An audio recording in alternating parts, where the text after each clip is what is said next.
स्वागत है आपका हिंदी स्टोरीज वर्स चैनल पर, जहां हर कहानी सच्चाई डर के बीच की वो रेखा मिटा देती है जिसे हम पार नहीं करना चाहते। चलिए शुरू करते हैं इस कहानी को। साल 1987 का अक्टूबर महीना था। ठंडी हवा की सरसराहट, सूखे पत्तों की खरखराहट और एक उदास सन्नाटा, ये सब मिलकर जैसे किसी अनजाने खतरे की आहट दे रहे थे। उत्तराखंड के एक घने जंगल के बीच बसा था छोटा सा गांव भैरवपुर। इस गांव की आबादी मुश्किल से 300 लोगों की थी, लेकिन इसका इतिहास सदियों पुराना था। कहते हैं इस गांव की नींव एक तांत्रिक ने रखी थी, जो अब भी हर अमावस्या की रात यहां लौटता है। गांव के सबसे किनारे पर एक वीरान हवेली थी। छोटी नहीं, बल्कि कई कमरों और मंजिलों वाली एक पुरानी रियासत। अब खंडहर में तब्दील हो चुकी इस हवेली को लोग रक्ता हवेली कहते थे। कोई नहीं जानता कि इसका असली नाम क्या था। लोगों के अनुसार वहां रात के समय चीखें आती थीं, कभी कोई छाया दीवारों पर दौड़ती दिखती, तो कभी कोई बच्चा रोता सुनाई देता। गांव के लोग इस हवेली की तरफ देखना भी पाप समझते थे। लेकिन कहानी यहीं से शुरू नहीं होती। कहानी तब शुरू होती है जब दिल्ली से 4 दोस्त अनुज, रिया, मयंक और तान्या अपने एक रिसर्च प्रोजेक्ट के लिए भैरवपुर पहुंचते हैं। सभी पत्रकारिता के छात्र थे और उन्हें भारत के सबसे रहस्यमयी स्थानों पर रिपोर्ट बनानी थी। उनके प्रोफेसर ने ही उन्हें भैरवपुर की जानकारी दी थी। उन्होंने बताया था कि भूत प्रेत की कहानियां, गुमशुदा लोग और रातों की रहस्यमयी घटनाएं, ये सब इस गांव का हिस्सा हैं। गांव में कदम रखते ही अनुज को एक अजीब सिहरन महसूस हुई, जैसे किसी ने उसकी आत्मा को छू लिया हो। गांव के लोग उन्हें देख घबरा गए, खासकर जब उन्होंने बताया कि वे रक्त हवेली के बारे में जानना चाहते हैं। एक बुजुर्ग औरत, जिसकी आंखें धुंधली थीं लेकिन आवाज में चेतावनी साफ थी, बोली, जो हवेली में गया वो लौटा नहीं। तुम लोग भी मत जाना बेटा। वहां सिर्फ दीवारें नहीं हैं, वहां वो है जो कभी इंसान था लेकिन अब नहीं है।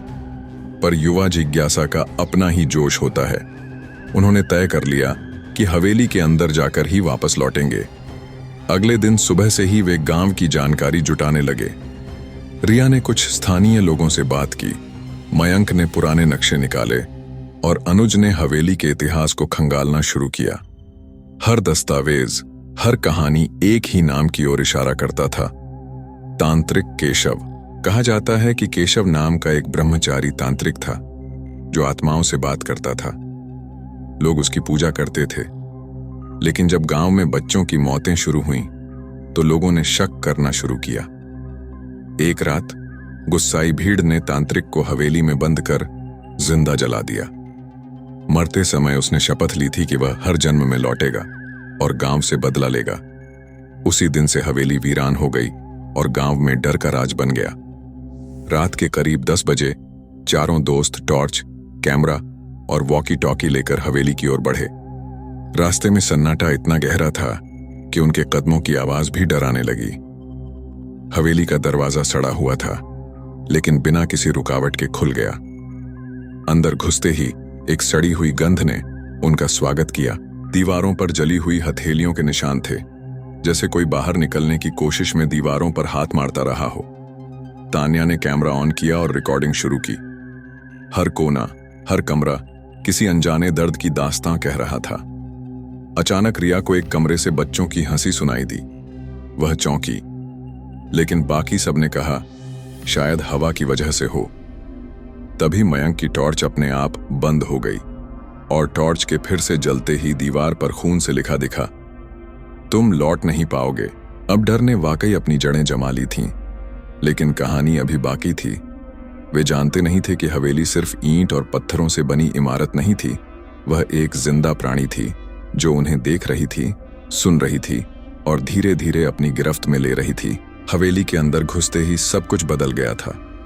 जैसे ही दरवाजा उनके पीछे बंद हुआ, एक भयानक सन्नाटा पूरे माहौल पर छा गया। हवा अब नहीं बह रही थी। दीवारों पर पड़ी परछाइयां जैसे जिंदा हो गई थीं। टॉर्च की रोशनी कमजोर पड़ने लगी, मानो अंधेरा खुद उसमें समा रहा हो।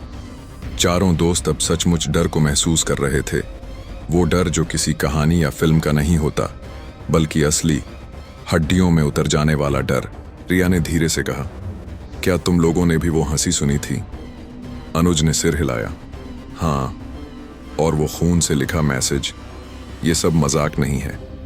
मयंक ने वॉकी टॉकी चेक की, सिग्नल चला गया था। हमें अब बहुत सोच समझकर आगे बढ़ना होगा।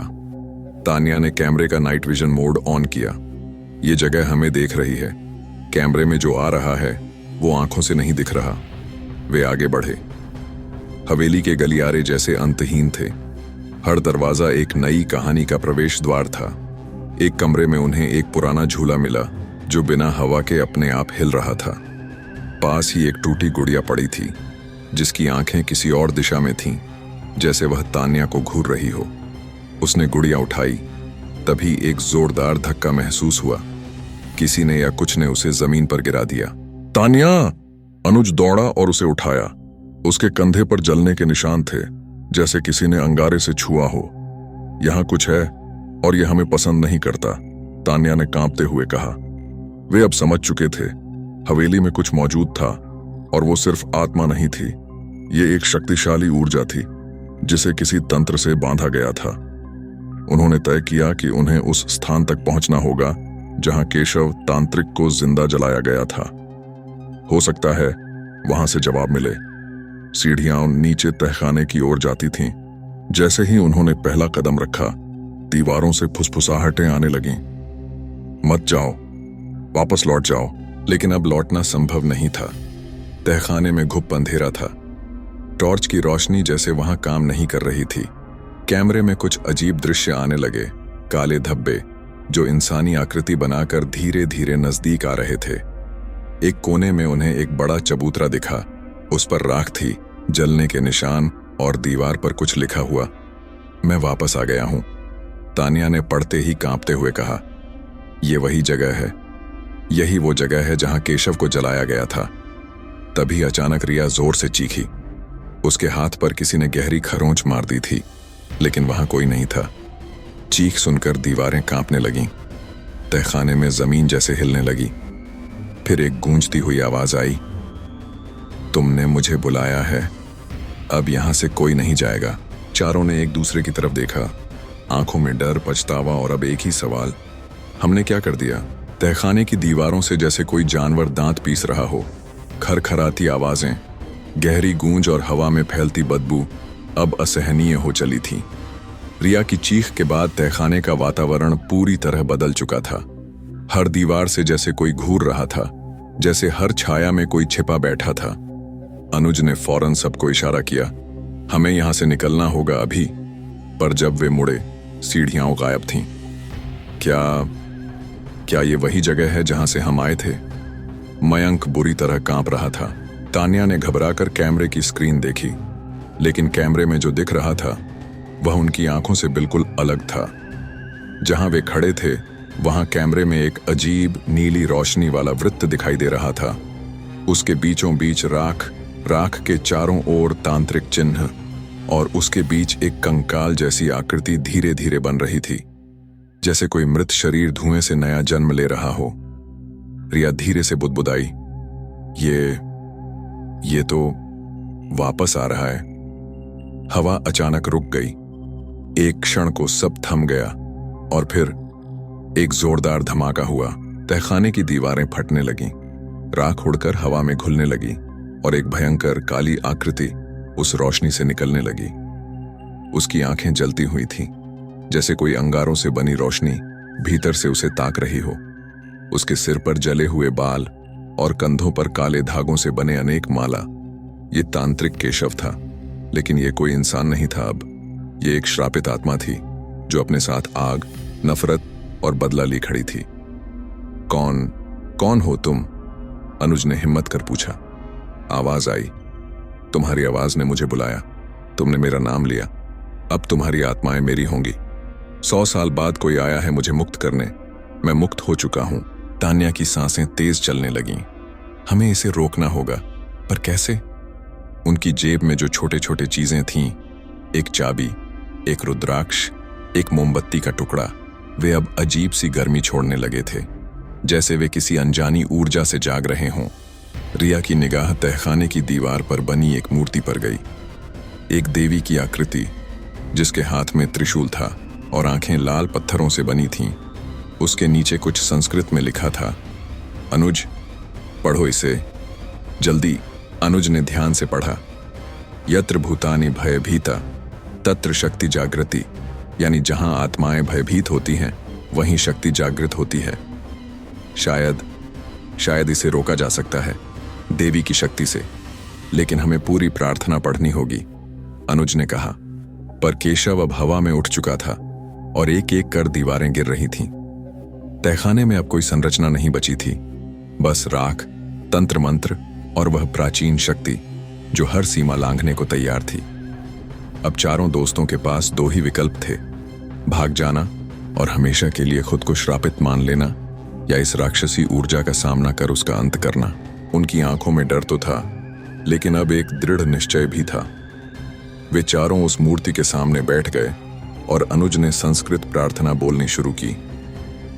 लेकिन केशव अब और करीब आ रहा था। अनुज ने जैसे ही प्रार्थना शुरू की, चारों ओर की हवा भारी होने लगी। उसकी आवाज में कंपन था, लेकिन शब्दों में एक रहस्यमयी शक्ति थी। जैसे ही संस्कृत श्लोक गूंजने लगे, उस देवी की मूर्ति की आंखों में जड़े लाल पत्थर धीमे धीमे चमकने लगे, पहले हल्की लाली, फिर अंगारे जैसी रोशनी। केशव हवा में मंडरा रहा था, लेकिन जैसे ही श्लोक का तीसरा चरण बोला गया, वह एक पल को ठिठका। उसकी आंखें चटकने लगीं, उसमें बेचैनी दिखने लगी। उसने जोर से चीखते हुए कहा, चुप रहो, ये शब्द मेरी कैद की जंजीरें हैं। मगर अब तान्या भी बोलने लगी। उसने कैमरे को नीचे रखा और अनुज के साथ प्रार्थना दोहराने लगी। उनके उच्चारण में तालमेल बनने लगा। उनके शब्दों के साथ हवेली की जमीन हिलने लगी और वह राख से बनी आकृति धीरे धीरे सिकुड़ने लगी, जैसे उस पर कोई अलौकिक शक्ति हावी हो रही हो। मयंक ने तान्या की ओर देखा और कहा, शायद ये सब ऐसे ही होना था। हम क्यों आए, ये अब समझ आने लगा है। रिया ने देवी की मूर्ति के सामने रखा एक छोटा सा त्रिशूल देखा। वह कांपते हाथों से उठाने लगी, लेकिन उसके हाथ जैसे जलने लगे। फिर भी उसने हार नहीं मानी। अगर ये शक्ति है तो ये हमें बचाएगी। जैसे ही उसने त्रिशूल उठाया, एक तेज प्रकाश पूरे तहखाने में फैल गया। मूर्ति की आंखें अब पूरी तरह लाल हो चुकी थीं और उसमें से एक स्त्री की स्वर लहरियां गूंजने लगीं। युद्ध करो, भय नहीं, यह तांत्रिक पुनः जीवित न होने पाए। केशव की आत्मा अब पूरी तरह विकृत हो चुकी थी। उसका चेहरा गल रहा था। उसके कंधों पर जलते हुए तांत्रिक धागे एक एक कर टूटने लगे थे। उसने आखिरी प्रयास किया। वह हवा में उठकर चारों की तरफ झपटा, लेकिन उस क्षण रिया ने त्रिशूल उसकी ओर फेंका। त्रिशूल हवा में जैसे आग बन गया।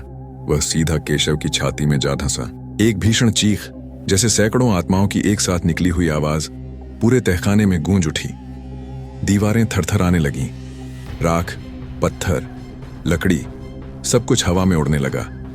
एक क्षण को ऐसा लगा मानो पूरा हवेली ढह जाएगी, लेकिन फिर सब कुछ थम गया। हवा रुक गई, धूल नीचे गिर गई, अंधकार हट गया। केशव की आत्मा अब नहीं थी। राख फिर से जमीन पर गिरी, अब शांत और निष्क्रिय। मूर्ति की आंखों की रोशनी मध्यम हो गई।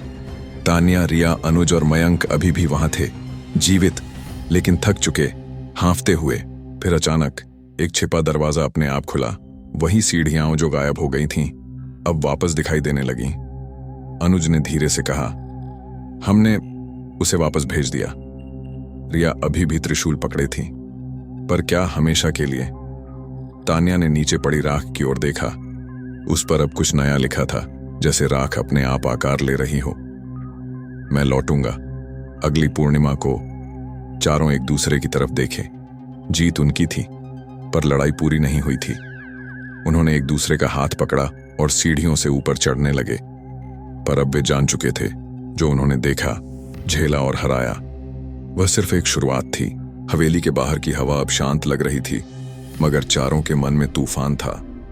जैसे ही वे तहखाने से बाहर आए, रात का अंधेरा वैसा ही था, गहरा, चुपचाप और निगाहें गड़ाए हुए। पर अब वे खुद वैसे नहीं रहे थे। उनके चेहरे पर डर से ज्यादा अब एक अजीब सा खालीपन था। वे जिंदा थे, मगर वो रात उनके भीतर कुछ तो हमेशा के लिए बदल चुकी थी।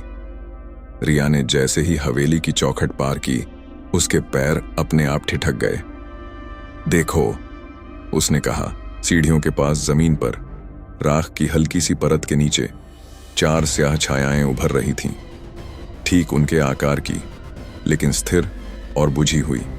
वे जहां खड़े थे, उनकी परछाइयां जमीन पर छप चुकी थीं, जैसे उस अंधेरे ने उन्हें पकड़ लिया हो और कह रहा हो, मैं अब भी यहीं हूं। अनुज ने कैमरा उठाया। स्क्रीन काली थी, रिकॉर्डिंग की सभी फाइलें गायब। ये कैसे हो सकता है? सब कुछ मिट गया। तान्या ने कहा, शायद हमें ये कभी दिखाने की इजाजत थी ही नहीं। मयंक ने हवा में कुछ सूंघते हुए कहा, पर यह बदबू अभी भी जा नहीं रही। क्योंकि केशव गया नहीं है, रिया ने फुसफुसाकर कहा। उसने कहा था। अगली पूर्णिमा को चारों के बीच चुप्पी छा गई। वे गाड़ी की तरफ भागे। हर कदम पर ऐसा लगा जैसे जमीन उनके पीछे गिर रही हो। हवेली ने मानो उन्हें निकालने की बजाय उन्हें छोड़ देने का फैसला किया था। जैसे किसी गुप्त रस्म के अधूरे हो जाने पर किसी को दंड नहीं, चेतावनी मिलती है। गाड़ी स्टार्ट हुई, पर उस आखिरी पल में रिया ने पीछे देखा। हवेली की छत पर कोई खड़ा था, सफेद कपड़े, उलझे बाल और जलती हुई आंखें। वो कौन है? रिया कांपते हुए बोली। अनुज ने भी पीछे देखा, मगर अब कुछ नहीं था। मयंक ने गाड़ी तेज कर दी।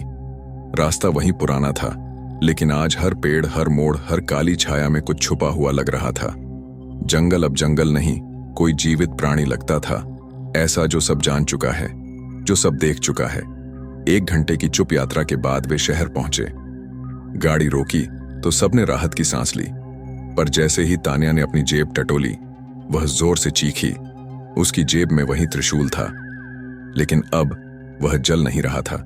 वह बर्फ की तरह ठंडा था और उस पर उभरे थे कुछ नए अक्षर। अब यह तुम्हारा है, तुम्हारी आत्मा मेरा द्वार बनेगी। तान्या की आंखों में डर तैरने लगा। रिया के हाथ में एक कागज था जो न जाने कब उसकी मुट्ठी में आ गया था। उस पर सिर्फ 3 शब्द थे, दूसरा दौर शुरू। अनुज ने हाथों से अपना चेहरा ढका। हमने दरवाजा बंद नहीं किया, हमने सिर्फ दस्तक सुनी है। शहर की भीड़भाड़ और रोशनी में लौट आना, सामान्य जिंदगी में वापस घुल जाना। आसान होता अगर उस रात की छाया सच में वहीं हवेली में छूट जाती, पर ऐसा नहीं हुआ। उस रात के बाद सब कुछ बदला। तान्या की नींद हर रात टूटती, एक जैसे सपने से। उसमें वह खुद एक अंधे कमरे में खड़ी होती, जहां सामने जलता हुआ त्रिशूल हवा में तैरता और एक फुसफुसाती हुई आवाज आती, अब तू द्वार है, तू रास्ता है, तू शिकार भी है और शत्रु भी।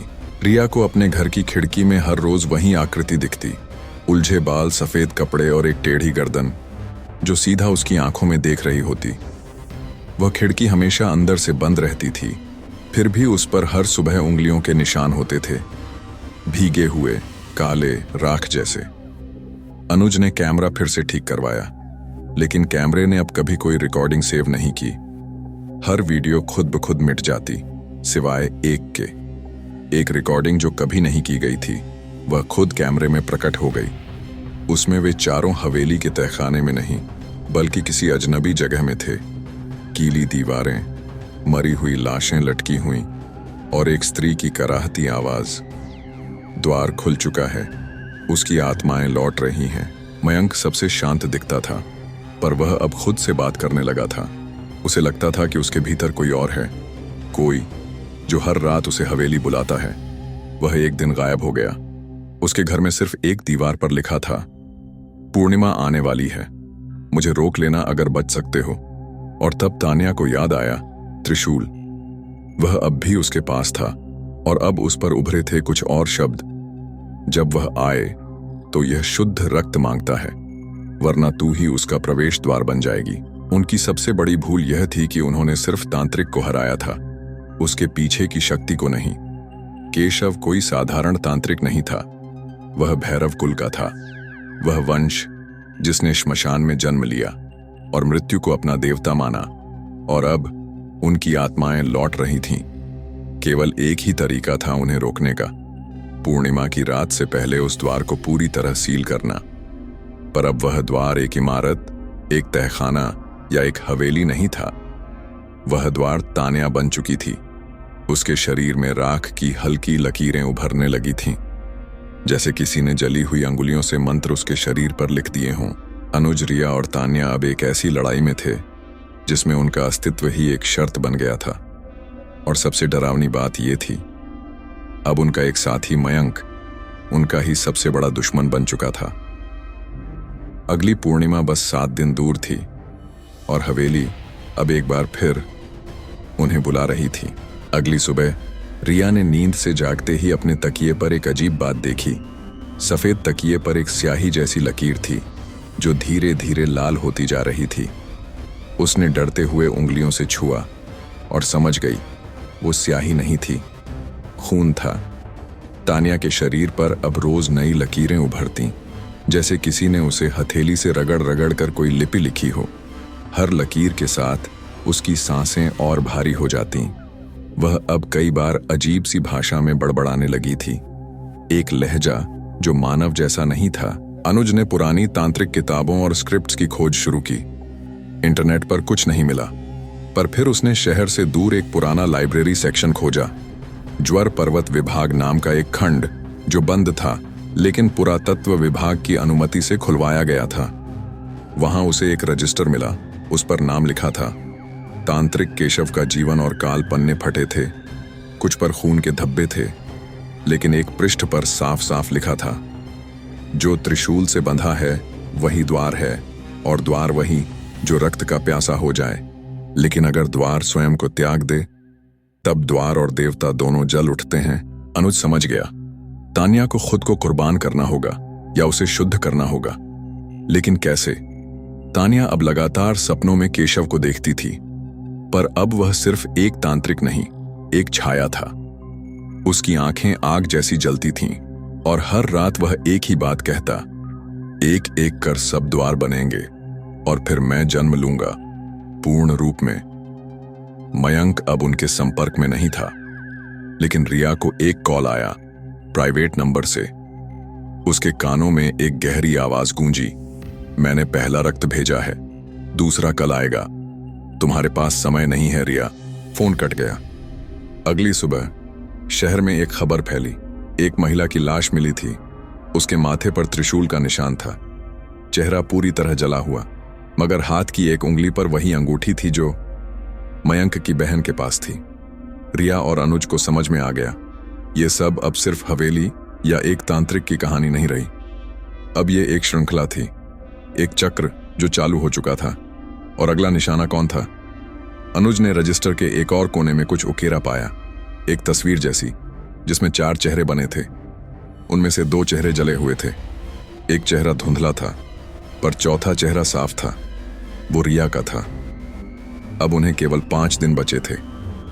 पूर्णिमा नजदीक आ रही थी, लेकिन सबसे बड़ा सवाल था तान्या को कैसे बचाया जाए। और मयंक अब क्या बन चुका था? रिया की सांसें तेज थीं। जिस रजिस्टर में उसका चेहरा उकेरा था, वो अब अपनी जगह से फड़फड़ा रहा था, जैसे किसी अदृश्य हवा ने उसे छू लिया हो। कमरे की खिड़कियां बंद थीं, पंखा भी नहीं चल रहा था, लेकिन फिर भी किताब के पन्ने पलटते चले गए और आखिरी पन्ने पर तांत्रिक केशव की स्याह आंखें एक जलते हुए त्रिशूल के पीछे से उसे घूरती हुई दिखाई दी। उसके नीचे लिखा था, एक अधूरी आत्मा पूर्णिमा की रात को आग बन जाएगी और वो आग उसी से निकलेगी जो स्वयं जलेगा। रिया ने कांपते हुए तान्या को फोन किया, पर दूसरी ओर कोई जवाब नहीं आया। उसने अनुज को बुलाया और दोनों तान्या के घर की ओर भागे। तान्या का दरवाजा अंदर से बंद था, लेकिन भीतर से किसी के गुनगुनाने की आवाज आ रही थी, कोई स्त्री संगीत, पर उसमें दर्द था, तड़प थी। अनुज ने दरवाजा जोर से खटखटाया, कोई उत्तर नहीं मिला। अचानक दरवाजा अपने आप खुल गया।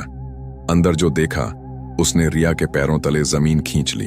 तान्या एक त्रिकोण के बीच बैठी थी, उसके चारों ओर राख की लकीरें खींची थीं और वो किसी अज्ञात भाषा में बड़बड़ा रही थी।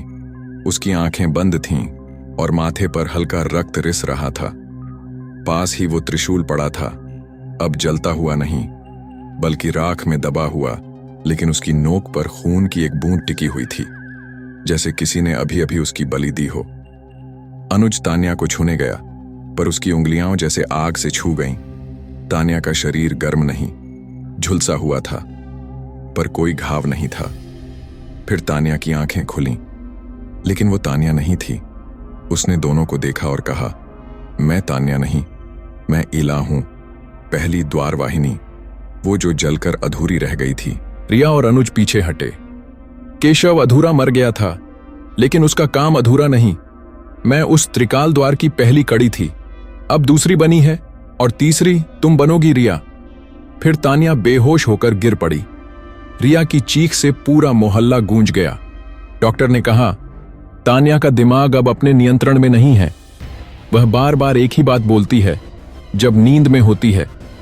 तुर्यावस्था, जागरण के पार, वही उसका घर है। अनुज ने तुर्यावस्था शब्द खोजा। यह एक ऐसी मानसिक अवस्था होती है जहां इंसान न स्वप्न में होता है, न जागरण में, बल्कि आत्मा अपने स्थूल शरीर से बाहर होती है। यानी केशव की आत्मा तान्या के माध्यम से इस संसार में प्रवेश कर चुकी थी। अब सिर्फ 4 दिन बचे थे, और उस रात रिया के फोन में एक वीडियो आया। कोई नंबर नहीं, कोई नाम नहीं। वीडियो में मयंक था। उसका चेहरा राख से ढका हुआ था, आंखें रक्त जैसी। वह कह रहा था, मैं जल चुका हूं, लेकिन मुझे अधूरा छोड़ा गया। अब पूर्णिमा की रात मेरी पूर्णाहुति है।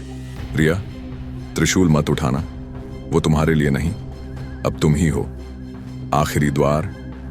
वीडियो खत्म होते ही घर की बत्तियां एक साथ बुझ गईं, और एक खिड़की से वही स्त्री संगीत फिर गूंजा, जो न पहले कभी सुना गया था, न किसी इंसानी गले से निकला लगता था। अगर आपको ये कहानी दिलचस्प लगी, डरावनी लगी, या कुछ नया महसूस हुआ हो, तो चैनल को सब्सक्राइब करें। धन्यवाद आपका। फिर मिलेंगे एक नई कहानी के साथ।